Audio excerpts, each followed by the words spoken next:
The Ultimate Spider-Man is finally getting the reboot treatment that we've all been wanting for quite some time now, and we have a lot of details about what to expect from this new series, including some variant covers that are just absolutely insane. It's been a minute since we last saw Miles in the comics, with his last appearance being in the pages of Beyond the But now it is time for him to step back into the spotlight and take over the Ultimate Universe. Now this is beyond really a new concept, as we did see Miles take on the Spider-Man mantle in the Ultimate, the Spider-Man animated series. But this will be the first time he'll be taking up the role in the comics since the death of Peter Parker in the Ultimate Universe. What makes this news even more exciting is that it is being written by none other than the legendary Steve Orlando, who is known for his incredible runs on books like Wonder Woman, Batman, and Superman, among many others. It's also being illustrated by the phenomenal artist Mattia De, who has also worked on books like Amazing Spider-Man, Venom, and Carnage, so you can only expect the best from this creative team. But perhaps what's most exciting about this series is that it will apparently be 8 issues long, which means that we won't have to wait too long to see how this all plays out. I personally love the idea of an 8-issue minute.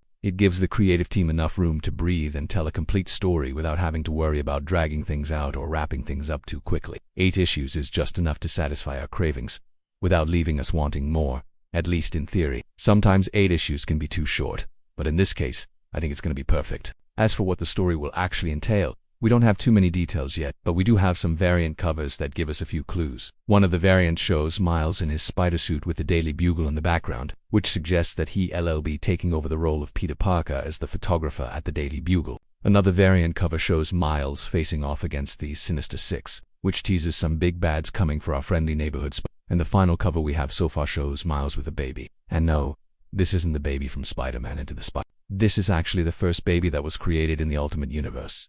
A baby that was experimented on by the likes of Dr. Doom and the Intelligentsia. Now, I know that this might seem a bit confusing to those who are unfamiliar with the Ultimate Universe, but trust me, this series will be more than enough to get you up to speed. There is something about the idea of Miles taking on these classic Spidey villains and threats while also dealing with the responsibilities of being a new father that just has me super excited for what is to come. The Ultimate Spider-Man will be swinging into action on June 7th, 2023, and I cannot wait to see what Steve Orlando and Mattia De have in store for us. Make sure to stay tuned for more updates, and I'll catch you in the next one.